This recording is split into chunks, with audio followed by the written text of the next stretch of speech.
All right, ladies and gentlemen, welcome back to the channel. Today, we're going to be talking about the 7-4 Pittsburgh Steelers. Now, for a team that hadn't had a game over 400 yards since 2020, for a team that is currently ranked 28th in the National Football League in offensive points per game, the fact that they're 7-4 to me is a testament that, obviously we know their defense is so good. They have an elite level defense. They have good coaching, but I think it's a testament to, honestly, their brand of football, but it just in general, like, we know this team has talent.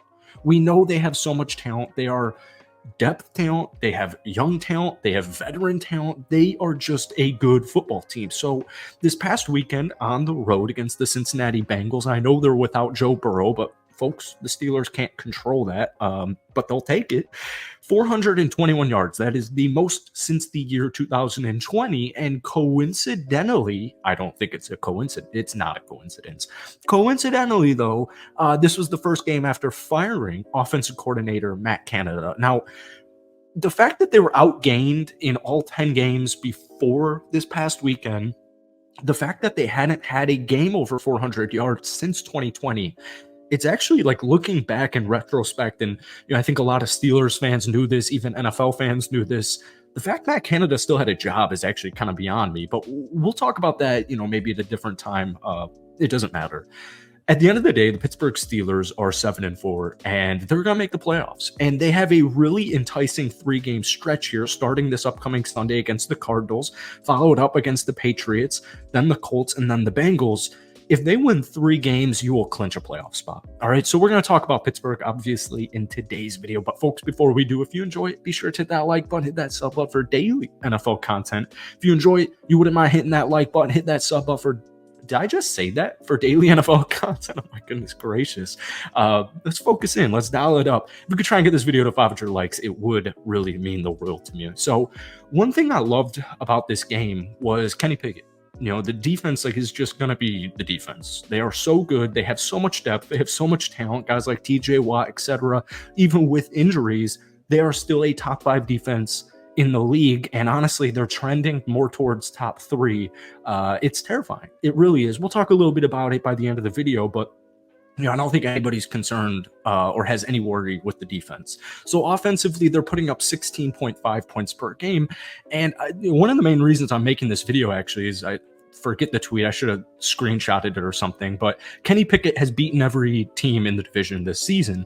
And the quote tweet to that was, this is why quarterback wins are not an actual stat, or, wins are not a QB stat, whatever it was. And, I'm definitely not knocking the tweet, but a lot of people like to look at Kenny Pickett, 6 touchdowns in 11 games, 4 interceptions. He only has 2,000 yards, so he's only throwing for 181 yards per game. Is Kenny Pickett Josh Allen? Is he Patrick Mahomes? Obviously not, but coaching matters. And we saw it this past weekend. Now, we do want to see this at a consistent level, and I'm not making excuses, especially because he suited up to play, but Kenny Pickett was 100% dealing with a rib injury, and we saw that a couple of weeks ago with the padding, but for some reason, people like to overlook that, but, I get it. Once again, he did play, so no excuses. One thing I loved, like I said, with Kenny Pickett was just how open the field was. I forget the actual statistic. I know some people were talking about it this week on, Steelers forums and websites. They hit the middle of the field, and they hit the middle of the field for the first freaking play of the game. And we saw a guy named Pat Freiermuth, who is so underrated, who did pretty much nothing this whole season, not to his... that's not a knock on Pat. That's more of a knock on Matt Canada. Pat Freiermuth was Pat Freiermuth this past week, and I know he was injured for a little bit this season, but 9 catches for 120 yards. Having this guy paired up with, first off, Najee Harris and Jaylen Warren, who are absolutely lighting it up in the last 4 weeks or so, and we're going to pair that with Deontay Johnson and George Pickens. They have so many weapons at Kenny Pickett's disposal. And if that offensive line can just continue to give him a little bit of time, he's going to find these guys in the middle of the field. But they were aggressive.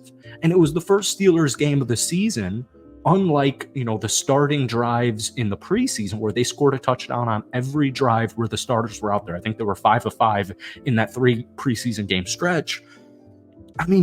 They're just attack mode. They were in attack mode. Yin and yang with the run game. The pass game's going to open up the run game, and the run game's going to open up the pass game. If you can control the trenches, you can control the game. And when I look at guys like Najee Harris, who's so freaking back, it's not even funny, and Jaylen Warren, who's so underrated, it's not even funny. I don't even need to mention the defensive trenches.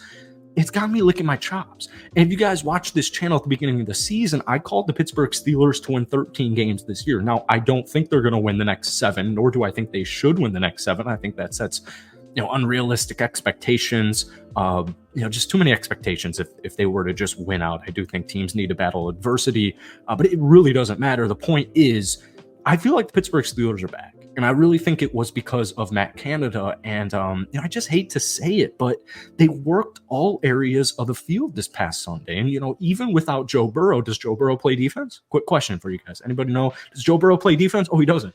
So the Cincinnati Bengals defense is still good. I know they're 5-6, but the Cincinnati Bengals were like 12-4 last year because of that, game against the Bills. They only played 16. Like, they're a Super Bowl caliber. Or if you disagree with that, they're an above average defense. But Kenny was poised. He was in control. They were in attack mode. They were aggressive all game. They worked all areas of the field.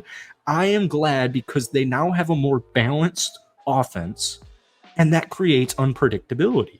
And so now, not only are guys like Najee Harris and Jaylen Warren and Pat Freiermuth going to continue to do their thing, but I also think we're going to start to see a lot more Jaylen Warren in the receiving game. I think we're going to start to see more Pat in the receiving game, finally. I also think contributions from guys like Calvin Austin III and Allen Robinson are going to go a very, very long way. I do think we're going to start to see more targets, more big-time catches from those two players specifically, in Allen Robinson and Calvin Austin III. And these are two players, I know this is Allen's first year with Pittsburgh, and I know this is also Calvin's first year with Pittsburgh due to an injury. These are playmakers, or at least, Calvin's a playmaker. Allen's as consistent as you can get. And all season, those two players and Pat Freiermuth, it just felt like they weren't even on the field at some points. And I'm sitting here and I'm thinking to myself, like, I watched all the preseason first-string snaps at least. Calvin Austin lit it up in preseason, and it just was so weird to me. So I genuinely think Pittsburgh's offense is back. And if Pittsburgh's offense can develop some level of consistency in these next 6 games, I don't need them to go 6-0. 4-2, honestly, I think is quite perfect for me. Arizona this Sunday, the Patriots. That's, hopefully at least 2 wins right there. I think Indianapolis on the road, I think they officially announced that game as a Saturday afternoon. That's probably like their biggest game of the season. I don't know what Baltimore is going to be looking like, in week 18, week 17, New Year's Eve against the Seattle Seahawks. Seattle's a good team. But Pittsburgh's going to win probably, in my opinion, 11 games, at least 10. I mean, they're 7-4. They're going to make the playoffs.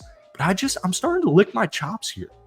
I really think this offense is back. So let me know what you guys are thinking. As always, hit that like button, hit that sub button for daily NFL content. Steelers fans, though, and NFL fans as well, let me know what you guys are thinking about this offense. Let me know where your head is at. I love reading your guys' opinions and comments, so let it know down below. And, we'll see you next time, man. Peace.